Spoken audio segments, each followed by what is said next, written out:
এখন ইলিশের প্রাপ্যতা এবং ইলিশের দাম যেটা সবসময় আমাদেরকে সবাই জানতে চায় এবং আমরা বারবার ঘোষণা দিচ্ছি যে এটার ব্যাপারে মৎস্য প্রাণী সম্পদ মন্ত্রণালয় খুবই আন্তরিকভাবে চেষ্টা করছে। হ্যাঁ, কিন্তু আপনারা জানেন যে এটা সামুদ্রিক মাছ, কিন্তু এটা পরিব্রাজনশীল মাছ, হয়তো এটা নদীতে লোনা পানি থেকে স্বাদু পানিতে চলে আসে, নদ নদীতে আসে এবং ডিম ছাড়ে, তো আবার সাগরেই ফিরে যায়।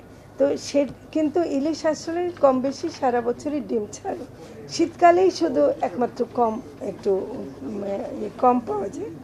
সেজন্য এখন কিন্তু ইলিশ পাওয়া আসলে যাবে না, কারণ ইলিশের এটা একেবারেই কম হয় আর কি। সরকার, আপনারা একটু আস্থা রাখেন যে সরকার এই বিষয়ে কাজ করছে এবং আমরা প্রথমে চিহ্নিত করেছে এবং আমরা এই প্রতিবন্ধকতা দূর করার জন্য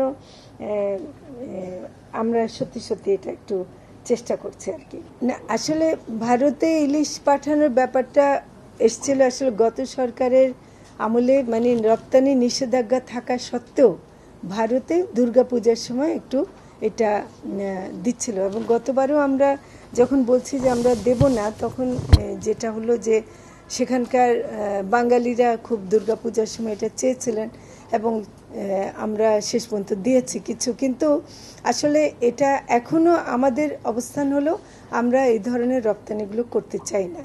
আমরা একমাত্র যেখানে আমাদের বাঙালিরা আছে সেখানে আমরা দেব। ভারতে যদি নর্মালি প্রসেসে যদি যাওয়া রপ্তানি যদি আমাদের বন্ধ এইটা নিষেধাজ্ঞাটা উঠে যায়, তখন সব দেশেই যাবে। এখনো আসুক, দুর্গাপূজা আসুক, আমরা তো তার আগে তো দেওয়ার কথা না। দুর্গাপূজা আসুক।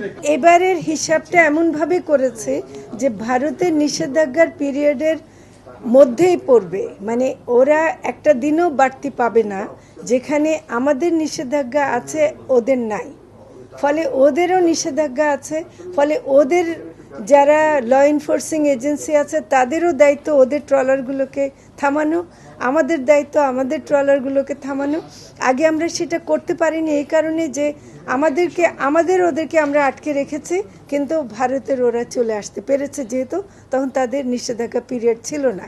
এবার আমরা সেই ব্যাপারটাকেই বিশেষভাবে গুরুত্ব দিয়ে আমরা একটু আগিয়ে নিয়েছে এবং একই সময় একদিকে আগিয়েও নিয়েছে, আরেক দিক দিয়ে কয়েকদিন কমিয়েও দিয়েছে।